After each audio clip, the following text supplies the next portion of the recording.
You know that feeling when someone keeps twisting your words, but you can't quite explain how they're doing it? You think, maybe I'm overreacting. Maybe I am the problem. That's what happens when an autistic person meets a narcissist. Two pattern recognizers, but only one is playing fair. In this episode, we're going to talk about how to get out of the trap that narcissists try to set for you. Are you ready? Let's go.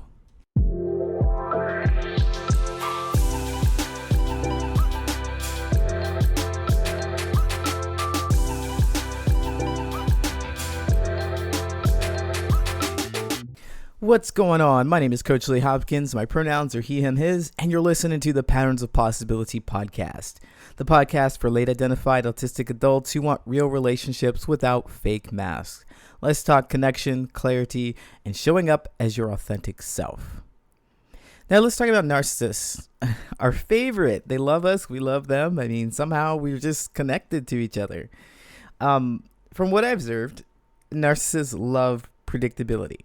They want people who give them attention, validation, and most importantly, control.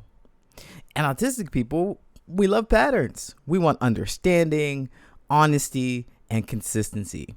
And when those two desires collide, boom, we have a dumpster fire, but only for you, not them. The autistic person would feel used, manipulated, and controlled. I've been there more times than I'd like to count. But here's the thing. I've learned to use my pattern recognition skills to look at their patterns, change the outcome, and feel more in control of me and my situation. And this is what I want to share with you today. Here's the thing. Narcissists use the same playbook. They love bomb. They confuse. Then they control. An example of this, let's say you get a new manager and they keep calling you the most detailed, oriented person on the team. It's praise. And then 2 weeks later, the same manager says, you overthink everything. The compliments were just bait. It's the love bomb. And the praise turned into control. It's confusing. I'm thinking a lot. That's how I'm the most detailed, oriented person on the team. I thought you liked that about me. You don't? Huh. And the next thing you know, you're trying to get back into their good graces. You're trying to get them to praise you more. Let's look at a new friend. Let's say they start copying everything you like. The same shows, the same phrases, the same routines. It feels like connection because you think somebody understands you. But then you go and you disagree about something that's small. And suddenly your friend explodes. You thought that your new friend was admiring you. They understood you. But it wasn't. It was not admiration. It was possession. I am going to get you to do all the things that you really like. And I'm going to show you what you like. And then I'm going to change it up the moment you do something I don't like. They love bomb.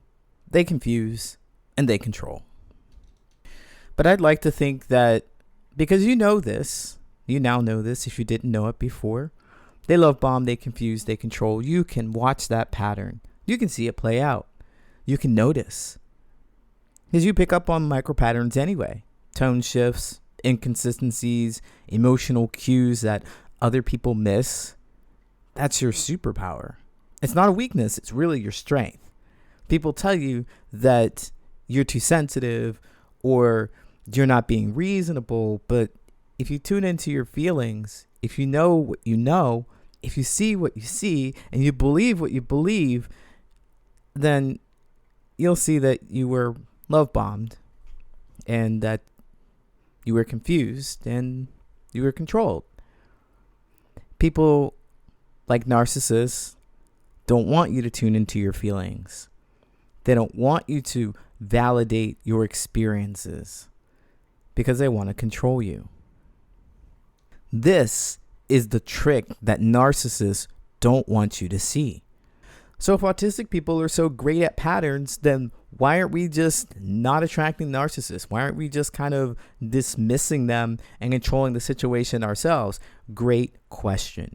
It's because it is likely that we have been told over and over and over again that our reality is not real. We are way too sensitive, and so we've turned off our intuition. We've not been able to recognize when things feel wrong, they look wrong.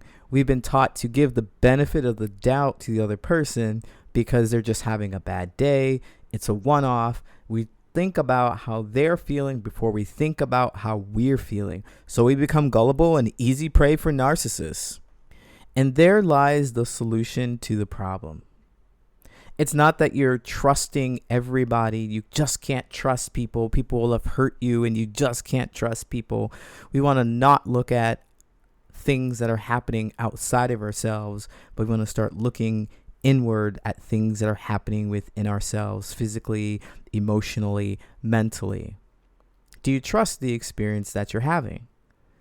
If the narcissist is right in front of your face and they're telling you they enjoy you, they care about you, they appreciate you, and then in the next breath, they say you're garbage, you're trash, and you're nothing without them, look inward. Look in. How do you feel about that? If your first thought is, oh, they're just having a bad day, something must have set them off, that will allow you to be controlled because they're confusing you. Then they'll control you. But if you look inward and say, hey, I don't like this. I don't like it. I don't want it. I don't care what's going on in your life. You can't treat me this way. No. No. It's that trust within the self. It's not about trusting other people. It's about knowing who to trust. And by the way, I had my own take on what trust really is. So I created a video to help anybody who's struggling with trusting other people and how to turn that inward to start trusting yourself. You want to check that out? It's 6 minutes long. It's free. It's on YouTube, and I linked it in the show notes. So now that you know that narcissists use the same playbook and that autistic people tend to be quote unquote gullible and not trust themselves, is what creates that toxic, narcissistic, and autistic connection. Now that you know those two pieces, you can use your power of pattern recognition to make the adjustments. The first thing that you want to do is memorize their playbook. There's a reason why in the NFL that they cover their face when they're talking about plays, or they hide their playbook because they don't want people to know how to use it against them. If you know everything they're going to do, you can easily counterattack that. The love bombing, the confusion, the control, you can easily counterattack any of those things. So know what love bombing looks like. Know what it looks like. Lots of praise, lots of support, and nothing else. It's going to feel nice, but you got to pay attention. Wake up. Don't fall for it. Then they're going to confuse you. They're going to come in and they can confuse you with something that doesn't align with the joy and happiness that they showed you before. The love bombing, no more. It's criticism. It's you can't do it right. It's favors. You need to do things for me. And then recognize when control comes in. Like, oh yeah, I really want to do something for you because I really want you to like me again. I really want you to be nice to me again. I really want you to appreciate me again, and I'll do anything for that. Recognize when you're feeling those things. All right, now here are 3 practical things to look for to know when you're dealing with a narcissist. The first thing you want to look for is reciprocity. Do they listen to you as much as they talk? 2, track for congruency. Do their actions match their words? 3, watch your body. Do you feel calm or do you feel tense when you're with them? If you check on these 3 things, you will turn that confusion into real clarity about who you're dealing with. And then, since you know the playbook, since they revealed themselves, you can decide how you want to engage with this person or handle the relationship, if you even want to have this relationship at all. You can decide that you don't want to talk to them anymore because all they do is talk about themselves. If they've moved past the stage of love bombing you, or the love bombing just feels like it's way too much, just go ahead and release them from your presence. Dismiss them from your presence. You can go ahead and do that. If they're not congruent, if their actions do not match their words, yeah, maybe you don't want to deal with that because you already have spent enough mental energy going through your day on the regular. Now you have to deal with this person who you have to figure out what words mean what. And then, of course, watch your body. Do you feel calm or do you feel tense with them? If you desire to be in a space where it is not tense and you are calm, you can talk and feel like you are heard, then you may not want to spend more time with them.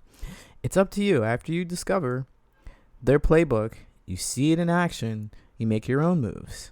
You make your own play. And some of us out there might be thinking, well, I just can't get rid of this narcissist. I work with them. You can work around them. How you interact with them can be limited. What you say to them can only be work related. And you just create as much space as you want away from that person. But the important thing is that you no longer let them have your peace.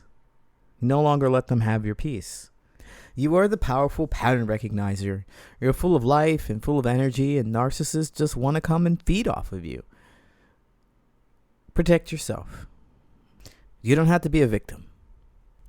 And with that, we do extensive work on being able to use your words and say what you need to say to narcissists or to people when you're setting boundaries in our group coaching program. So it is a 12-week coaching program. We start on 10/29. So if you're interested, must apply because we want to make sure that it is a safe environment. So we're not just going to let anyone handle your feelings, right? You want to be in a place where it's safe, and you'll also be guided by me for 12 weeks. We'll practice these skills of being open, honest, setting boundaries. We'll practice these skills of sharing what you really think and how you really feel, and not be concerned so much about the consequences or the repercussions that you think you're going to happen, because you will also learn how to handle those too. If that interests you at all, don't wait. Apply now, because we are going to start very soon. It'll be here before you know it. You don't want to forget about this. Otherwise, you'll have to wait until next year to be a part of this program. And with the holidays coming up, I'm sure you're going to want some reprieve from some of your parents or people in your life who have been pretty narcissistically rude to you. With that being said, you can find out all the details you need at patternsofpossibility.com. Go to patternsofpossibility.com and check it out. And also, don't forget to check out that trust video. It's there for you. It's free and available. It's linked in the show notes. I'll talk to you next time. If this episode resonated with you, the best way to support the podcast is to rate and review it. Your words will help other late diagnosed autistic adults find this space to know that they're not alone. Just a few seconds from you can open up the door for someone else to feel seen. Hey, I appreciate you, and thanks for being here.